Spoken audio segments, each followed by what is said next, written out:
यहाँ पे हमने आप लोगों को बिग बैंग थ्योरी इसके पहले वाली क्लास में मैंने एक्सप्लेन कर दिया था। आज अपन एक्चुअल में एक्सप्लेन तो मैंने ये भी कर दिया था, जो आपका theory of origin of life है। क्लियर?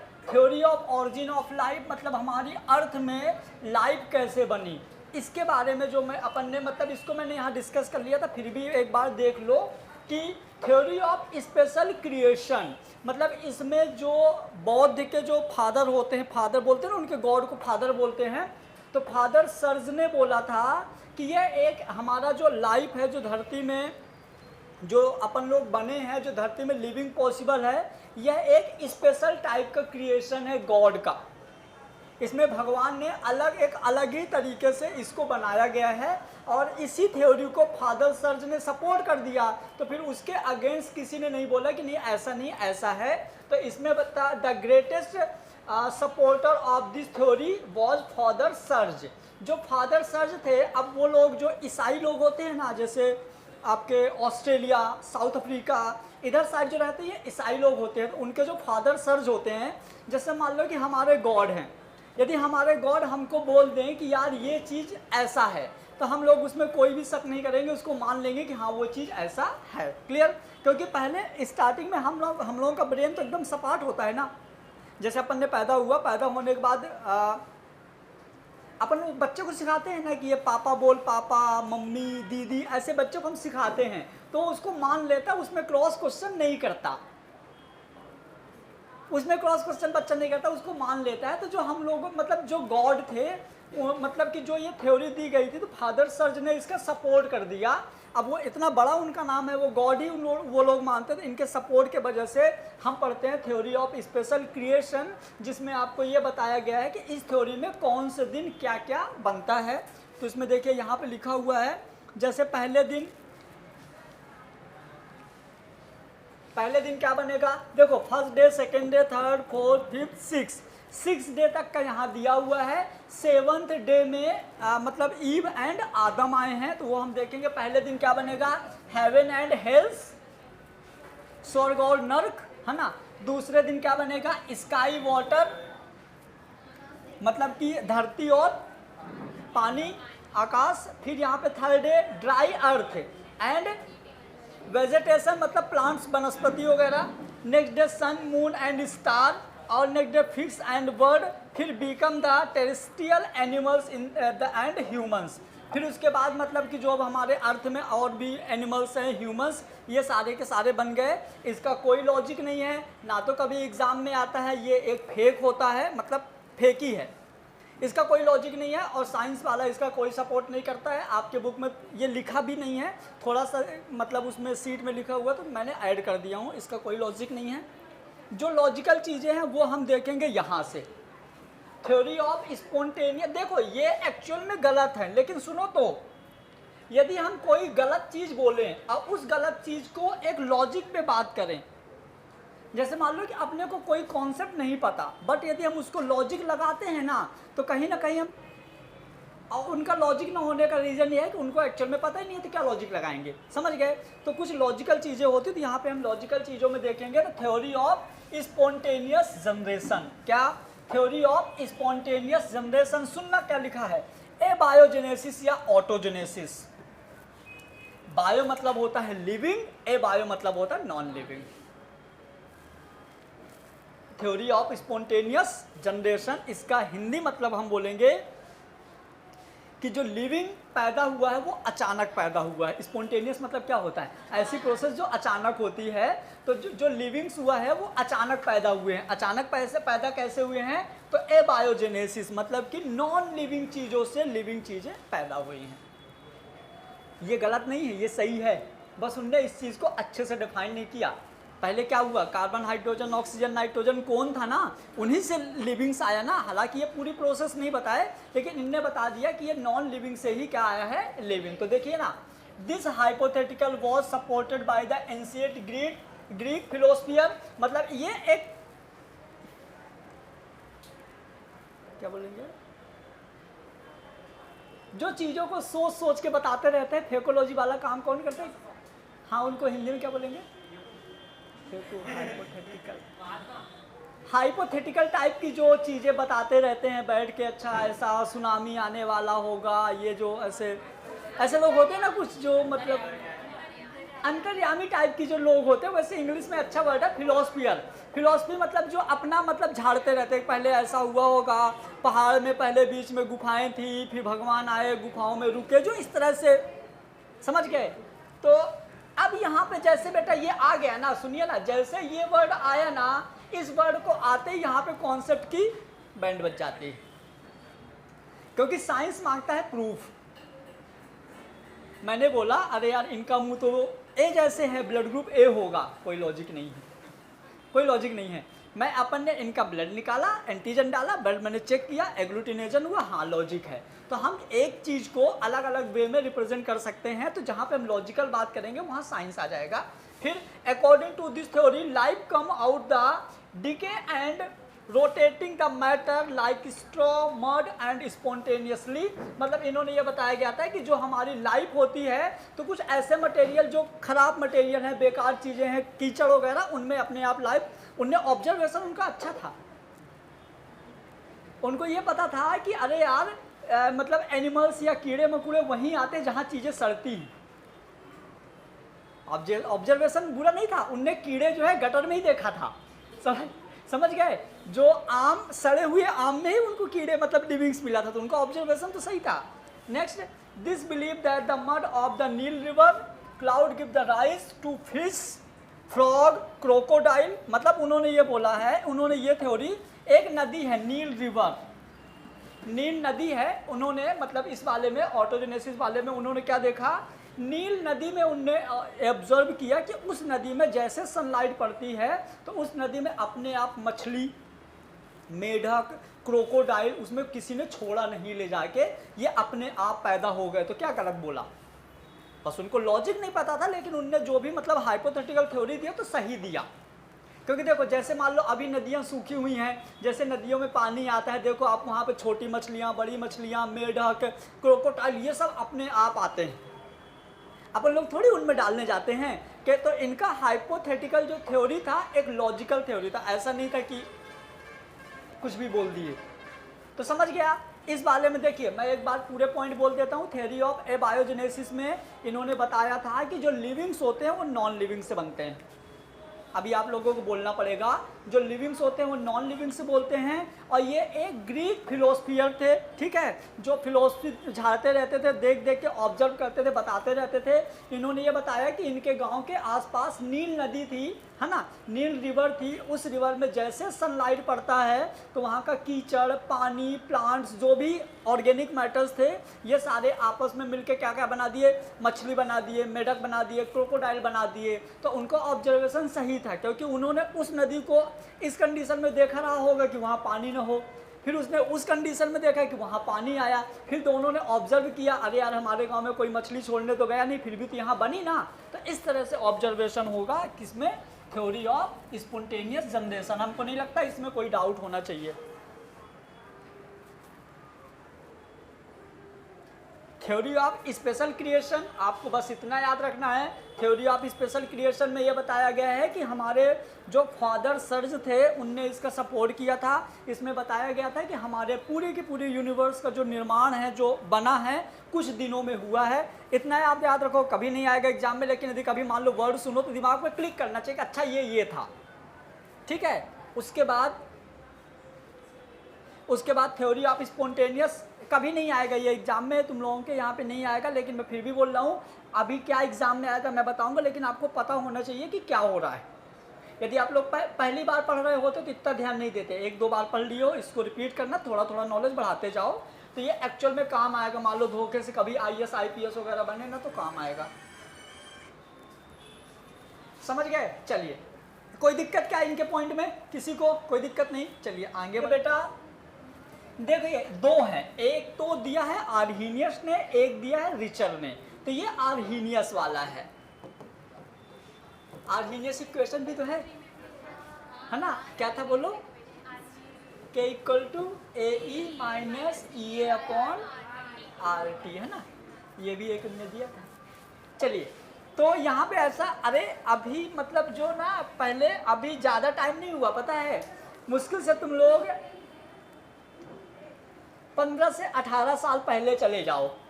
15 से 18 साल पहले एक गुरुकुल में, एक स्कूल में एक ही टीचर होता था। हाँ, अब वो, हाँ मतलब स्कूल नहीं, जो भी मतलब वो होते थे ना जहाँ पढ़ाते थे, तो वहाँ पे एक ही टीचर होता था, वही सब बच्चों को पढ़ाता था, फिजिक्स भी, केमिस्ट्री भी, बायो भी, मैथ भी। अब इतना डिवीजन हो गया, अब तो इतना डिवीजन हो गया, केमिस्ट्री भी ले 10-10 मिलके पढ़ा रहे हैं, 15-15 ऐसे हो गया। पहले ऐसा नहीं था। पहले इंदौर में कोचिंग चलती थी, खरे क्लासेस, डॉक्टर थे वो, तीनों सब्जेक्ट पढ़ाते थे, MPPMT एग्जाम होता था, अच्छा रिजल्ट देते थे। बहुत पुरानी बात है ये, अब तो सब चेंज हो गया सिस्टम एकदम। चलिए देखिए ना, कॉस्मिक पैनस्पर्मिया थ्योरी, इसमें क्या बताया गया है, इसका लॉजिक सुनना। इसका लॉजिक का हमको सच्चाई से कोई वास्ता नहीं लगा, पिछली वाली का थोड़ा बहुत लगा भी था। इन्होंने बताया क्या बोला, हमारी अर्थ है, यूनिवर्स यानी ब्रह्मांड से किसी दूसरी जगह से कोई स्पोर मतलब कि पोलन ग्रैन हो सकता है, ओब्यूल हो सकता है, स्पर्म हो सकता है, एग हो सकता है, मतलब कोई ऐसा पार्टिकल्स हो जिसके पास लिविंग बनाने की कैपेसिटी हो। तो इन्होंने, आर्हीनियस ने कॉस्मिक पैनस्पर्मिया थ्योरी में ये बताया था कि जब हमारे अर्थ में, यूनिवर्स यानी ब्रह्मांड से कोई पार्टिकल्स, कोई स्पोर आता है धरती में और वो पूरा का पूरा लिविंग्स बना देता है, तो हम उसको बोलेंगे कॉस्मिक पैनस्पर्मिया थ्योरी। देखो ऐसे, ये मान लो अर्थ है, ये क्या है, ये अर्थ है, इस अर्थ में ये पूरा का पूरा, देखो ये स्पेस है, ये पूरा ब्रह्मांड है, क्लियर। इस ब्रह्मांड में मान लो यहाँ से एक पार्टिकल, ये डोनर मैंने लिख दिया हूँ, यहाँ से कोई एक पार्टिकल या कोई एक स्पोर, यहाँ से एक स्पोर, ये यहाँ से कहाँ गया, अर्थ में गया। देखो अर्थ की सरफेस में, हम लोग कहाँ पे रह रहे हैं, हम लोग अर्थ के सरफेस में ही तो हैं, तो ये किसी ब्रह्मांड में किसी दूसरी जगह से कहाँ चला गया, धरती में, और यहाँ जाके ये बड़ा होके प्लांट्स बना दिया, एनिमल्स बना दिया। क्योंकि स्पोर क्या होता है, स्पोर मतलब लिविंग सेल, स्पोर मतलब लिविंग सेल, लिविंग सेल है तो प्लांट भी बनाएगा, एनिमल भी बनाएगा। तो एक्चुअल में ये सही है कि स्पोर ये सब बना सकता है, ये एकदम सही है। बट स्पोर दूसरे प्लैनेट से आया, ये मेरे को समझ में नहीं आया, क्योंकि दूसरे प्लैनेट से कैसे आएगा बताओ। हमारे अर्थ की एक फिक्स ग्रेविटी है, एक फिक्स एक्स स्पेस है, यदि दूसरे प्लैनेट से हमारे अर्थ में चीजें ऐसी आने लगी तो कितनी सारी पीके बन जाएंगी, ये भी तो सोचो, कितनी सारी पीके बन जाएंगी। चलो आ गया समझ में।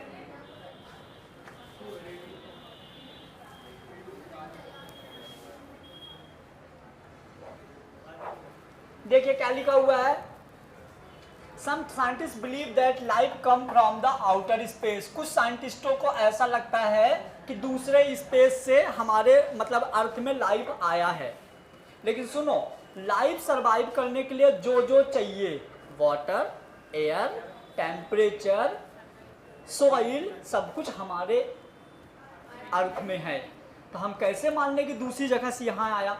हाँ, यदि कोई बोले कि हमारे यहाँ से कहीं और गया तो चलो ठीक है, हमारे यहाँ था तो कहीं गया। क्योंकि यदि हो, अभी देखो इतना बड़ा यूनिवर्स है, हो सकता है जैसे हमारी अर्थ है ऐसे कोई दूसरा प्लेनेट हो, वहाँ भी ऐसे सर्वाइवल हो।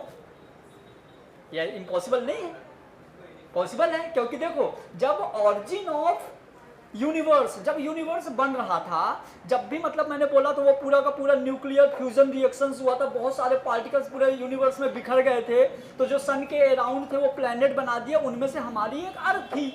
तो हो सकता है ना ऐसे बहुत सारे पार्टिकल्स जो हमारे अर्थ जैसे ही हों, वहाँ पर भी लाइफ पॉसिबल हो, लेकिन हम लोग वहाँ तक पहुँच नहीं पाए हों। अरे यार कितनी बड़ी बात है, हम लोग अभी यहाँ है ना MP में, मान लो भोपाल है, पता है कुछ लोगों की जिंदगी बीत जाती है, पूरा MP नहीं घूम पाते। कुछ लोगों की जिंदगी बीत जाती है, पूरा MP नहीं घूम पाते। चलो MP यदि घूम भी लिए ना तो इंडिया भ्रमण नहीं कर पाते। आपको पता है इंडिया में हमारे इतने सारे कल्चर है ना, इतनी सारी कल्चर है, आपको लगेगा फॉरेन में आ गए हो। आप हमारे इंडिया के देखो, अपन लोग यहाँ पे हैं, आप साउथ साइड चले जाओ, केरल, कर्नाटक, आपको उतना ही कठिन सर्वाइवल होता है जितना आप इंडिया के बाहर चले जाओ। क्योंकि साउथ साइड जाओगे, सारा कल्चर चेंज हुआ, हिंदी चलना नहीं है, इंग्लिश चलेगा। फॉरेन में भी इंग्लिश चलता है, वहाँ का पूजा करने का तरीका अलग है, वहाँ का पहनावा अलग है, खाना अलग है, सब कुछ तो अलग है। यहाँ तक कि अब्रोड में इतना अलग नहीं जितना साउथ साइड है, समझ गए। तो मतलब ये इतना बड़ा स्पेस है, तो हो सकता है अर्थ जैसे कोई और प्लेनेट हो जहां पे लाइफ पॉसिबल हो, है ना। आ जाइए, अर्ली ग्रीक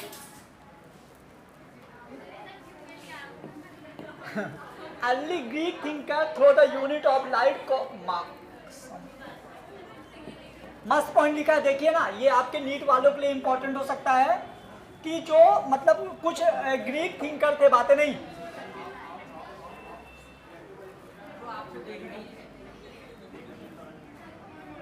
चलिए देखिए,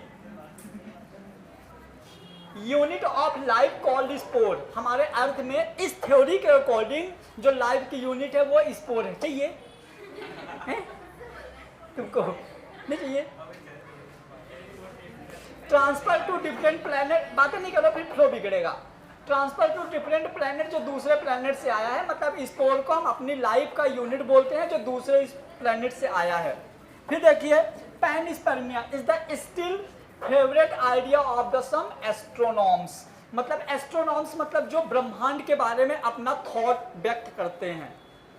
जैसे अभी मैंने व्यक्त किया कि हो सकता है धरती की जैसे कोई और प्लेनेट हो, कहीं और हो सकता है बॉलीवुड हॉलीवुड कोई और, अंबानी कोई और चीज वहां पे चल रहा हो, समझ गए? ऐसा थोड़ी कि पॉसिबल नहीं हो सकता है। तो इस तरह से जो लोग अपने विचार व्यक्त करते हैं उसको हम क्या बोलते हैं? पैनस्पर्मिया, है ना, जो मतलब एस्ट्रोनॉम्स होते हैं जो ब्रह्मांड के बारे में। अब पता है इनमें से तुम लोगों के बीच में एक अच्छा सा सुंदर सा लड़का है जो नहीं रहा, जिनको ये बहुत पसंद था। कौन? सुशांत सिंह राजपूत। उसको ये सारी चीजें बहुत ज्यादा पसंद थी।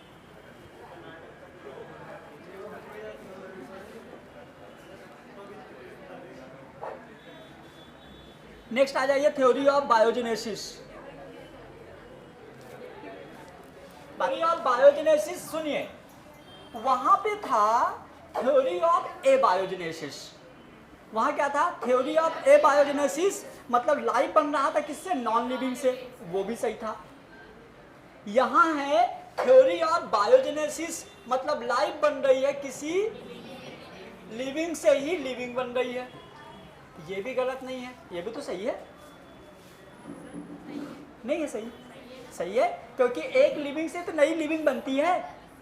जैसे बैक्टीरिया, बहुत सारे बैक्टीरिया, गाय बहुत सारी गाय, डैश डैश, है ना, समझ गए? एक प्लांट से बहुत सारे प्लांट्स, तो ये भी सही है। अब सुनिए, इसको पढ़ेंगे, द स्टार्टेड ओमनी, देखिए ओमनीज वाइबम एक्स ओवो विवो,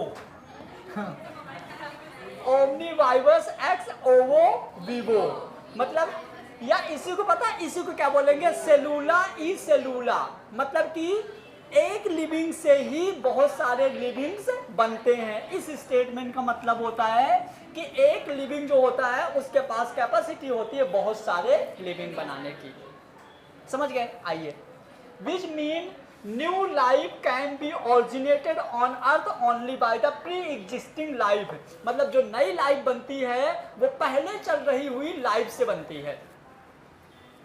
हेलो, आगे समझ में? ठीक है। एक्सपेरिमेंट, हाँ, इसका एक एक्सपेरिमेंट भी है जिसको हम फ्रांसिस्को रेड्डी और लेजार्ड इन्होंने दिया था। इसका एक्सपेरिमेंट देखो, लुइस एक्सपेरिमेंट था, लुइस पास्चर का ये था, लुइस पास्चर एक्सपेरिमेंट था। इसको देखो, लुइस पास्चर ने क्या किया पता है? पहले उन्होंने एक बीकर लिया, उन्होंने एक नॉर्मल बीकर लिया, ग्लास का एक बीकर लिया, और इस बीकर को उन्होंने क्या किया? गरम किया। जब हम बीकर को गरम करते हैं तो उसका जो माउथ रहता है ना, जो कांच होता है, वो सॉफ्ट हो जाता है। तो उन्होंने बीकर को गरम करके इसके मतलब फ्लैक्स के ट्यूब को ना एस शेप में मोड़ दिया।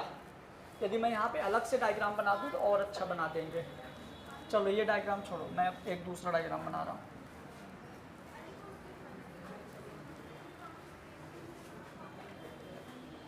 कहाँ पे बना दूँ? जगह थी ना खाली कहीं पे। चलिए एक एक्सपेरिमेंट अपन देखते हैं।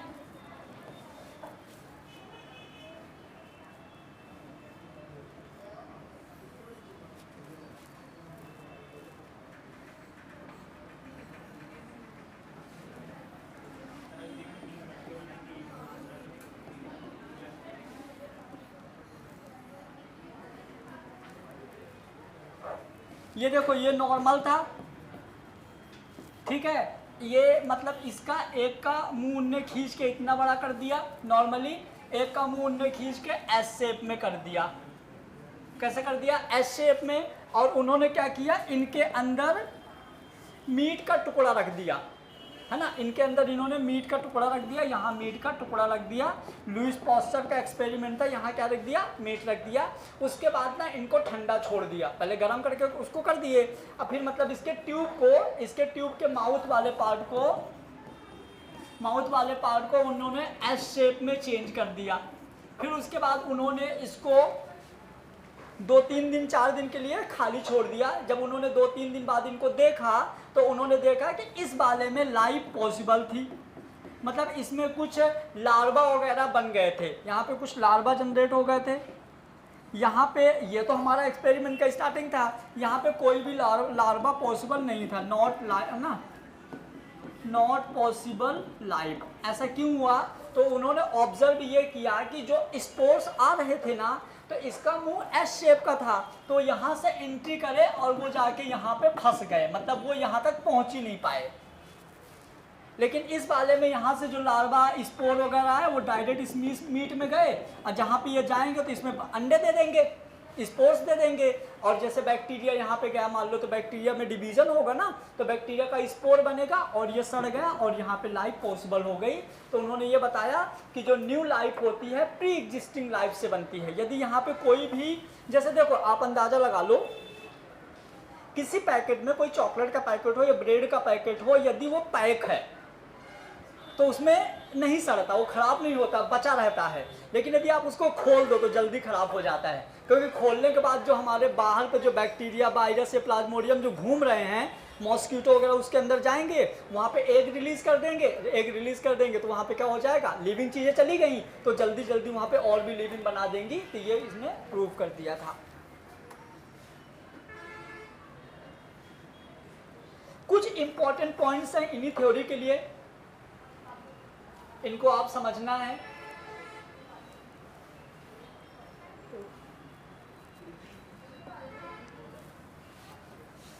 देखिए एक कॉमन वर्ड है, एवोल्यूशन में जितनी भी चीजें हुई हैं, हर एक चीज एक केमिकल रिएक्शन का पार्ट है, जो कि स्टार्ट हो जाता है बेटा फोटोसिंथेसिस से। मतलब हमारी बॉडी हो या प्लांट की बॉडी हो, वायरस की बॉडी हो, बैक्टीरिया की बॉडी हो, किसी भी लिविंग ऑर्गेनिज्म का बॉडी हो, चाहे वो प्लांट हो चाहे वो एनिमल हो, विदाउट केमिकल पॉसिबल नहीं है। अब यदि कोई भी बॉडी विदाउट केमिकल पॉसिबल नहीं है, मतलब उसके बीच ये पक्का है कि केमिकल रिएक्शन होगा। और यदि केमिकल रिएक्शन होगा, यदि कोई बॉडी बनी है, मतलब वो सर्वाइव करेगी तो बॉडी में उसके ग्रोथ होगा, पक्का ग्रोथ होगा। चाहे आप प्लांट ले लो, छोटा प्लांट इतना होता है, बड़ा होके बहुत बड़ा हो जाता है, ग्रोथ होती है। अपन लोग पहले छोटे थे, ग्रोथ होके बड़े हो गए, बैक्टीरिया पहले कम थे, ग्रोथ होके बहुत सारे हो गए। मतलब इन सब के ग्रोथ के लिए केमिकल मस्ट होता है। अब केमिकल मस्ट है तो सिर्फ केमिकल होने से कुछ नहीं होगा, केमिकल में रिएक्शन होना पड़ेगा।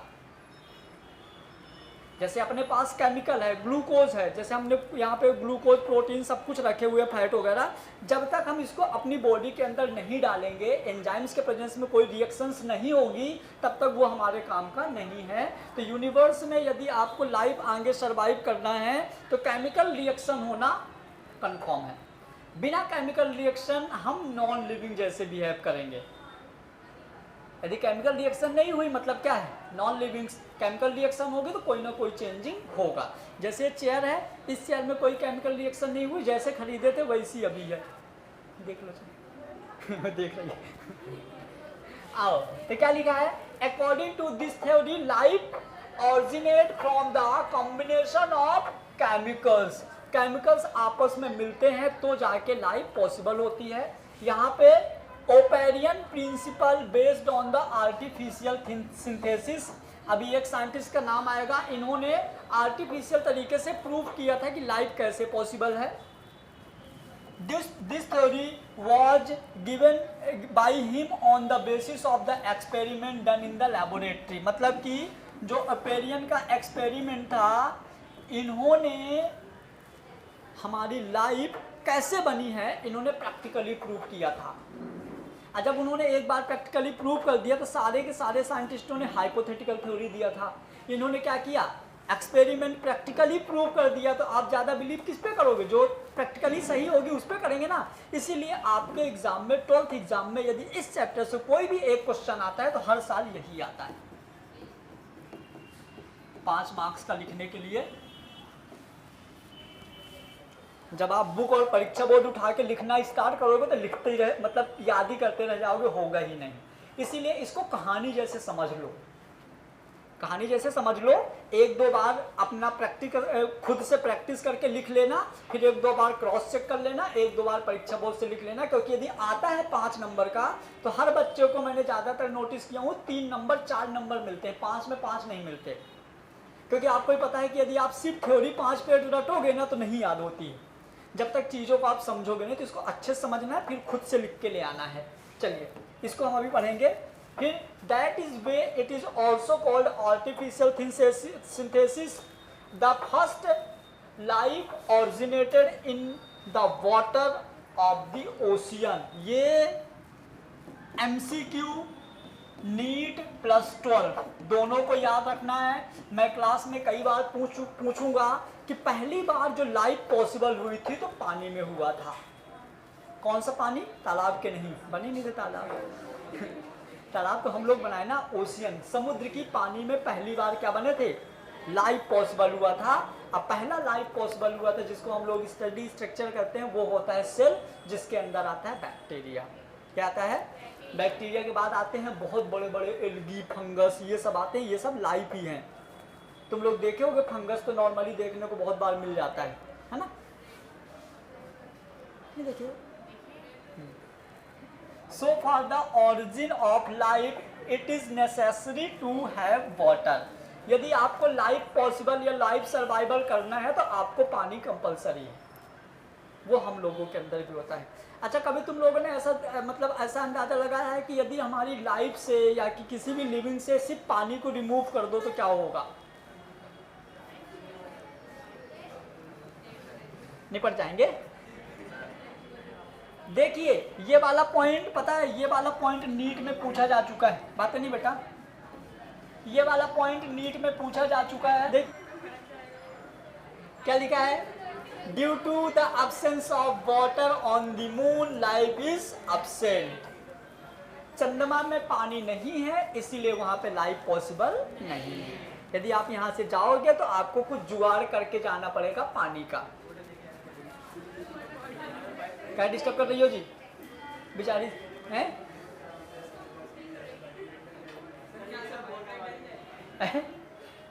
बताओ, क्लास चल रही है, उसकी बाली छीन रही है, उसके जुए निकाल रही है, कैसे लोग हैं, है ना, गलत है ना भाई, घर से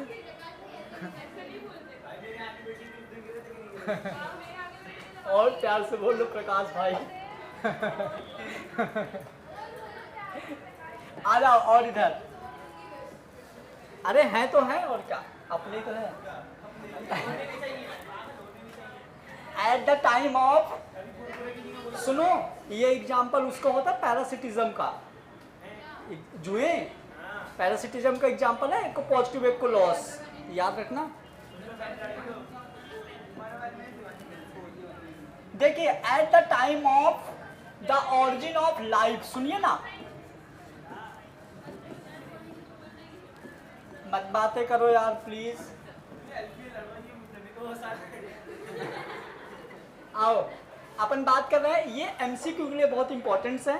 यहाँ पे क्या है, eight the time of origin of life, जब लाइफ बन रही थी उस टाइम पे, समझना, जब लाइफ बन रही थी तो फ्री ऑक्सीजन वॉज एब्सेंट, भयंकर इंपॉर्टेंट है।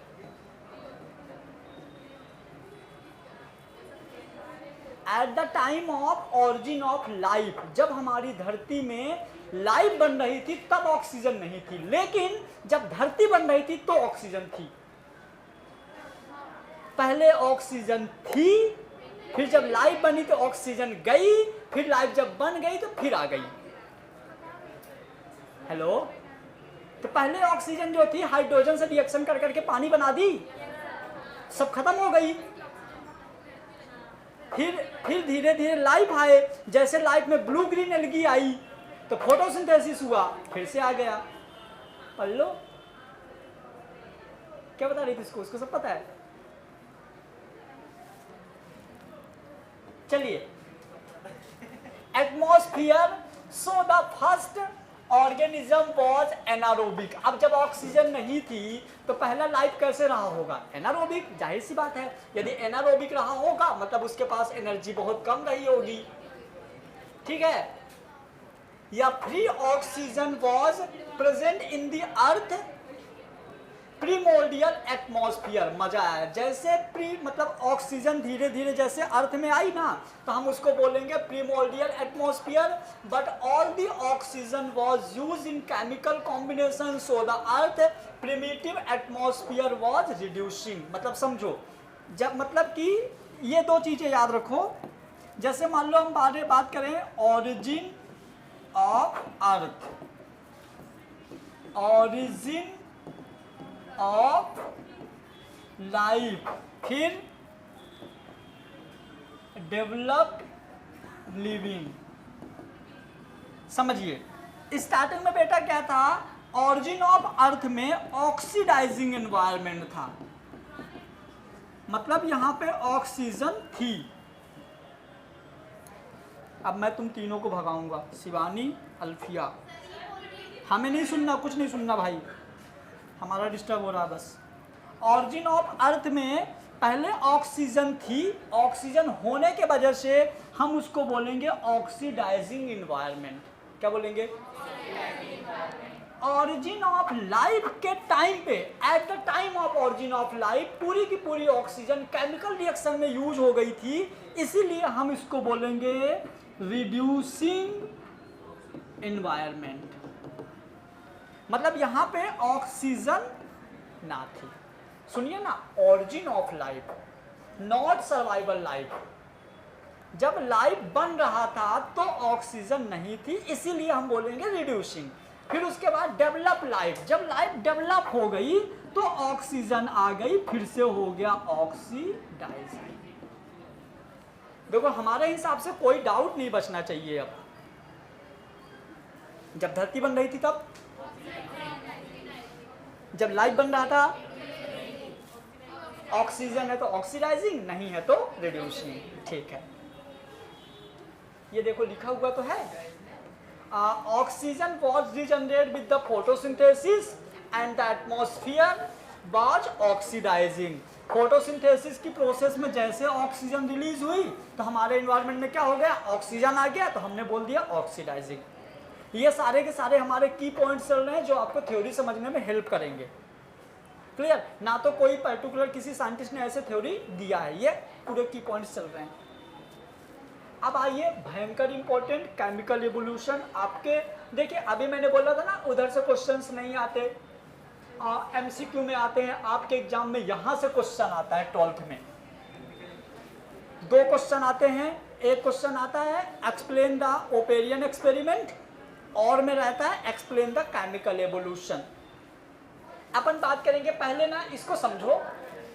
मैं यहाँ पे ज़्यादा नेतागिरी नहीं दिखाऊंगा, जो जो पॉइंट लिखा हुआ है वही वही सीधे सीधे बताता जाऊंगा, कि उसके लिए टाइम नहीं बचा ना, है ना। आओ तो सबसे पहले हम बात करें केमिकल एवोल्यूशन, मतलब कि बहुत सारे केमिकल मिलके हम लोगों को बनाएंगे। इसकी कहानी मैं पहले वाले लेक्चर में डिटेल से बता चुका हूँ। क्लियर हुआ? आइए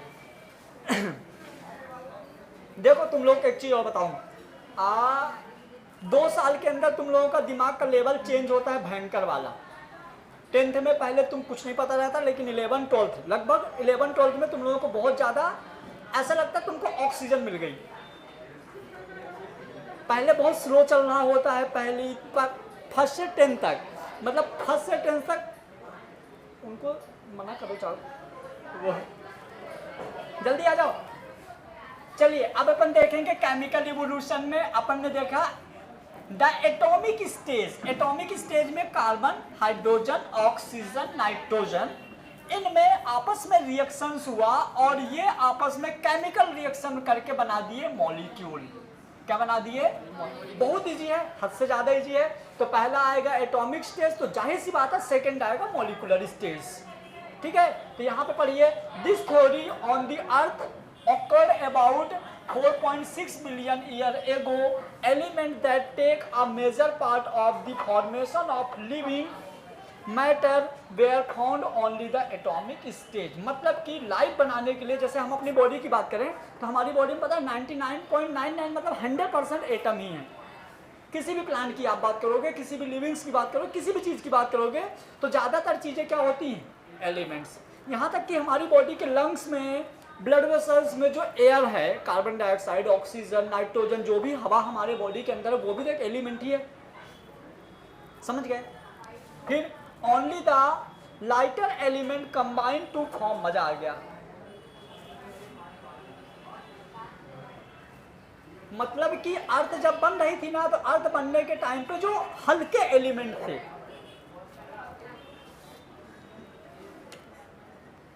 आ रहा हूं एक मिनट में, मैं अब आऊंगा तो वो बात ही नहीं करेंगे। देखो, जब अपनी लाइफ बन रही थी ना तो ज़्यादातर लाइफ बनाने के लिए, लिविंग बनाने के लिए हमारे यूनिवर्स के ज़्यादातर एटम्स या एलिमेंट काम आए हैं लिविंग बनाने को। ज़्यादातर लगभग 100% भी बोल दोगे तो चलेगा।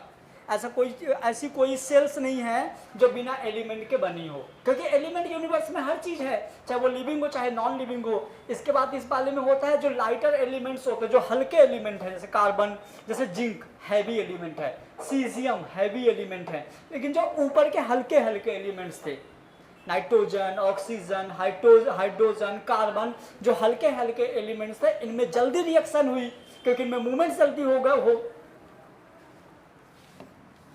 Hydrogen was present in the highest amount in these. सबसे ज़्यादा कार्बन, हाइड्रोजन, ऑक्सीजन, CHO नहीं है, अलग अलग है, कार्बन, हाइड्रोजन, ऑक्सीजन में। ये वाला भी बहुत बार MCQ में पूछा जाता है कि हमारे अर्थ में इन चारों में से सबसे ज़्यादा हाइड्रोजन था। सबसे ज़्यादा क्या था? हाइड्रोजन। क्योंकि देखो, आपको वाटर बनाना हो तो हाइड्रोजन, अमोनिया बनाना हो तो हाइड्रोजन, ऑर्गेनिक कंपाउंड के लिए हाइड्रोजन, इनऑर्गेनिक के लिए हाइड्रोजन। तो हाइड्रोजन बहुत ज़्यादा अमाउंट में था। क्यों? क्योंकि हाइड्रोजन हल्का था, बहुत जल्दी इधर उधर फैल जाता था। फिर देखिए, अब हमारे एटम्स के बाद क्या बनेंगे बेटा? मॉलिक्यूल। क्या बनेंगे? मतलब कि एटम आपस में कंबाइंड होके क्या बना देंगे? मॉलिक्यूल। जब एटम आपस में कंबाइंड होके मॉलिक्यूल बनाएंगे तो दोनों के बीच में पक्का है क्या होगी? बॉन्डिंग। तो bonding between atom form a molecule. अब यदि एटम जो है तो मॉलिक्यूल बनाएगा तो जहाँ 12th में चला ना, 11th में डिस्टर्ब करेगा। मतलब एटम जो है आपस में, एक चीज मैं और बोल रहा था कि एटम ने मॉलिक्यूल बनाया। इसका मतलब पता है क्या है? कि लाइफ अब आगे की ओर अग्रसर है। मतलब कि एटम से क्या बने? मॉलिक्यूल। मतलब मॉलिक्यूल जो है एटम से ज़्यादा स्टेबल होंगे। फिर मॉलिक्यूल जिसको बनाएंगे ना वो ज़्यादा स्टेबल होगा। ऐसे ऐसे जैसे जैसे एवोल्यूशन होता गया ना तो आगे वाली लाइफ ज़्यादा स्टेबल होगी। यदि हम अभी बात करें तो हमारे अर्थ में यदि हम एनिमल्स की बात करें तो सबसे ज़्यादा स्टेबल हम लोग हैं। आप हाथी, ऊंट, शेर ये सब छोड़ो, इन सबसे ज़्यादा स्टेबल हम लोग हैं। तुम लोगों ने कहीं नहीं देखा होगा कि शेर पिंजरे में इंसान को बंद किया है। वो करेगा तो डायरेक्ट पेट में ही करेगा, है ना? समझ गए? ऐसे आइए तो देखिए ना, origin of molecule and simple inorganic compound. Molecule के बाद में सिंपल इनऑर्गेनिक पता क्यों बोल दिया हूँ? क्योंकि अमोनिया हमारा, CO2 हमारा, H2O हमारा, ये मॉलिक्यूल्स भी हैं और सिंपल इनऑर्गेनिक कंपाउंड भी हैं। समझ गए? और ये सब के सब किससे बने हैं? एटम से। किससे बने हैं? एटम से। फिर within the decrease in earth atmosphere, light free atom combined to form molecule and simple inorganic compound। वही था। इनको रिएक्शन करने के लिए एनर्जी किससे मिलती थी? सनलाइट से। तो लाइट के प्रेजेंस में एटम आपस में रिएक्शन कर करके क्या बना रहे थे? मॉलिक्यूल और इनऑर्गेनिक कंपाउंड। गया? नहीं, इसको खत्म करके जाने दूंगा।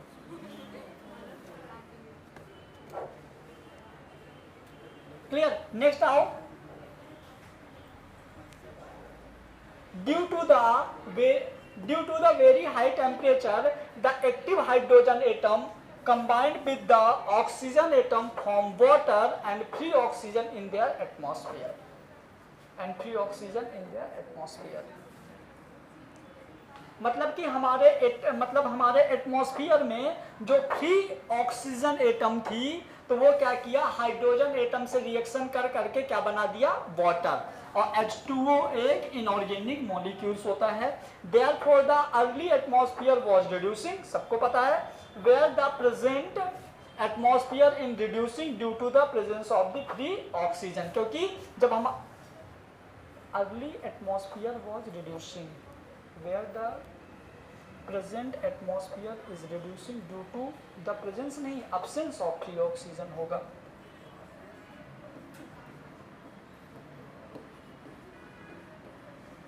मतलब कि जब हमारे अर्थ में ऑक्सीजन अब्सेंट थी तो ना वो रिड्यूसिंग होगा, ये ऑक्सीडाइजिंग नहीं, रिड्यूसिंग होगा। कि जब हमारा एटमॉस्फेयर बन रहा था, क्योंकि अभी एटॉमिक थ्योरी चल रही है, यहाँ पे अभी हमारा वो लाइफ तो बन नहीं रहा है, तो इस टाइम पे फ्री ऑक्सीजन अब्सेंट थी। फ्री ऑक्सीजन अब्सेंट होने की वजह से जो इन्वायरमेंट था वो कैसा था, रिड्यूसिंग। गलती से हो गया होगा। फिर हाइड्रोजन, ये भी इजी है, ये सब बहुत इजी है। देखो यहाँ पे हमको ऐसे सीक्वेंस याद रखते जाइएगा। पहले बना है क्या, वाटर। क्या बना है, इसमें हाइड्रोजन ने लाइट के प्रेजेंस में ऑक्सीजन से रिएक्शन किया, पानी बनाया। फिर जो और ऑक्सीजन की क्वांटिटी कम थी, हाइड्रोजन सबसे ज्यादा था, तो हाइड्रोजन ने पहले सारी ऑक्सीजन से रिएक्शन करके पानी बना दिया। फिर जो बचा हुआ हाइड्रोजन वो नाइट्रोजन से रिएक्शन करके अमोनिया बना दिया। तो hydrogen atom combined with nitrogen to form ammonia. Water and ammonia है ना, were probably the first inorganic compound. ये नीट वाले में बहुत बार पूछा गया है और 12th में भी बहुत बार पूछा गया है कि जब हमारा मॉलिक्यूल्स बना है तो पहला मॉलिक्यूल कौन सा बना है। तो पहला मॉलिक्यूल, यदि दो ऑप्शन है वाटर और अमोनिया अलग अलग हैं तो आंसर जाएगा वाटर। और दोनों यदि ऐसा है, जैसे नहीं रहता है कि water ammonia, water methane, water carbon dioxide, यदि इस तरह से ऑप्शन है तो आंसर जाएगा हमारा वाटर एंड अमोनिया, NH3। यदि ऐसे एक दो ऐसे अलग अलग दिया तो वाटर जाएगा। नेक्स्ट है carbon dioxide, carbon monoxide, nitrogen, hydrogen they are also form the reaction in these lighter element. और ये दोनों अपन आपस में एलिमेंट कर रिएक्शन कर करके ये भी बना सकते हैं। क्या, carbon dioxide, carbon monoxide, nitrogen, है ना, हाइड्रोजन। अब समझना, धीरे धीरे मजा आने वाला है। कैसे, हाइड्रोजन ने ऑक्सीजन से रिएक्शन करके बना दिया क्या, H2O। और ऑक्सीजन ने कार्बन से रिएक्शन करके बना दिया CO2। दोनों मिलके दुनिया ही चेंज कर देंगे। क्यों, दोनों में क्या हो जाएगा, फोटोसिंथेसिस। सनलाइट मिल ही रही है, बस पिगमेंट बनने की देरी है। पिगमेंट बनेगा, फोटोसिंथेसिस, ग्लूकोज एंड ऑक्सीजन। जैसे ऑक्सीजन बनी, यूनिवर्स चेंज, अचानक चेंज।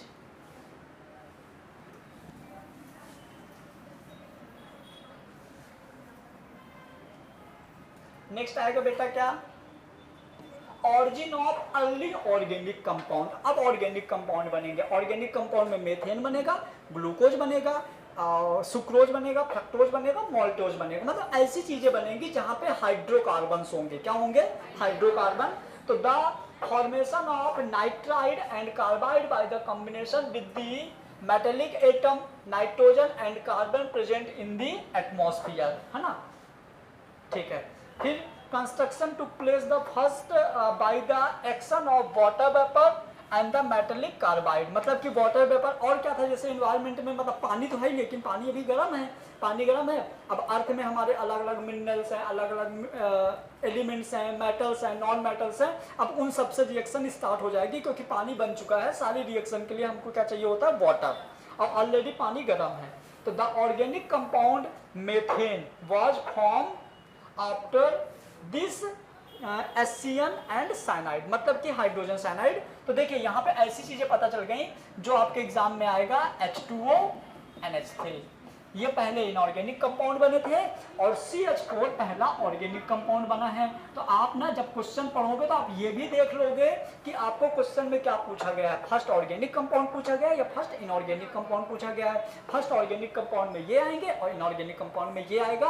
और यहाँ क्वेश्चन बहुत कंफ्यूजन वाला होता है, जहाँ पे चीजें क्लासिफाइड हो जाती है ना, जहाँ चीजें अलग अलग नाम आ जाता है, वो थोड़ा सा टफ हो जाता है क्योंकि हमारे पास ऑप्शंस ज्यादा हो जाते हैं कंफ्यूज होने के लिए। क्लियर, तो ये हो गया।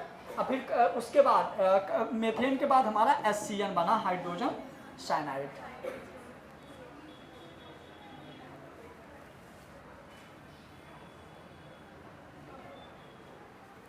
फिर देखो वही कहानी जो मैं सुना चुका हूं, water that evaporate due to the high temperature on earth make a cloud.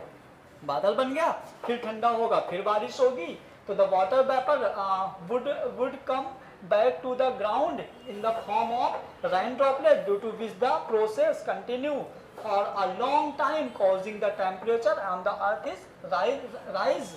फिर the started decreasing, the sea started form it। इसी तरह से मतलब कंटिन्यू प्रोसेस चलती रही, क्लाउड बने, बाद मतलब कि यहाँ पानी था, बादल बन गया, फिर से अर्थ में आया। इस तरह से प्रोसेस कई बहुत लंबे टाइम तक चलती रही, और ये पानी हमारा जहाँ भी स्पेस था हर जगह पानी बन गया, और जहाँ जहाँ पानी बन गया वहाँ बन गया समुद्र, और जो स्पेस थोड़ा सा बचा हुआ था वहाँ पे अपन लोग सर्वाइवर हो गए। इसीलिए हमारे अर्थ में पानी की क्वांटिटी सबसे ज़्यादा है। कितना? 71-72% सिर्फ वाटर है।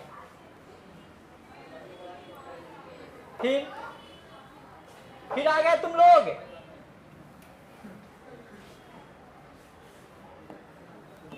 फिर origin of simple organic compound में मेथेन और अमोनिया, हाइड्रोजन, है ना। Origin of simple organic compound, चलो मेथेन है, अमोनिया है, हाइड्रोजन, यहाँ पे HCN भी आएगा। क्लियर? फिर है cyanide, carbide and nitride were present in this early compound. Simple organic compound was form by combination such as the amino acid. हाँ, मतलब अब ये सारे मिलके क्या बनाएंगे, समझना, सारे मिलके बनाएंगे amino acids, glycerol, fatty acid, purine, pyrimidine. अब प्यूरिन पायरिमिडीन बना। अब देखो प्यूरिन पायरिमिडीन तुमने बना लिया ना, अब यहाँ से पता तुम लोग क्या बनाओगे, अब यहाँ से तुम लोग बनाओगे क्रोमोसोम्स। क्या बनाओगे? नहीं सॉरी, पहले DNA RNA बनाओगे, फिर क्रोमोसोम बनाओगे, फिर न्यूक्लियस बनेगा, फिर सेल को मैनेज करने लगेगा, और सेल को मैनेज करेगा। मतलब ये प्रोसेस अब देखना, अब स्टार्ट हो रही है, जस्ट एकदम लाइव बनने वाला है, एकदम नियर तक अपन पहुंच गए हैं।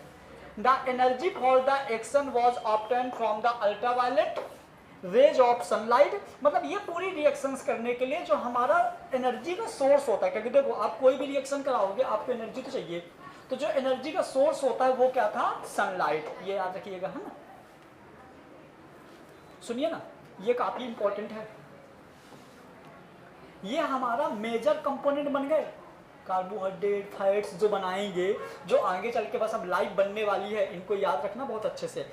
ये सारा का सारा तुम लोग एकदम सेम टू सेम सुना दिए ना, तुमको पता है। एक तो इतना सीक्वेंस में बहुत कम लोगों को पता होता है, और सेम एग्जाम में लिख दिए, तुम्हारे नंबर बहुत आएंगे। यदि मान लो एग्जाम में नहीं भी आता ना, तो तुम्हारा कॉन्फिडेंस बढ़ाएगा।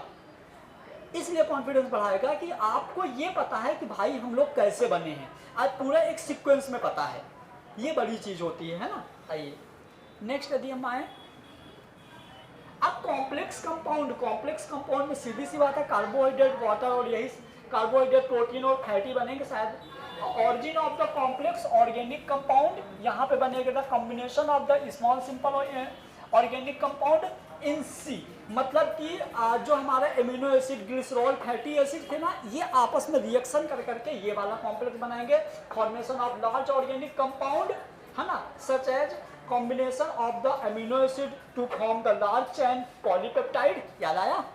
पॉलीपेप्टाइड, जहां पे N2 बेस होते थे ना, एडेनिन, ग्वानिन, साइटोसिन, थाइमिन, ये सब आपस में पेप्टाइड बॉन्ड से तो जुड़ते थे।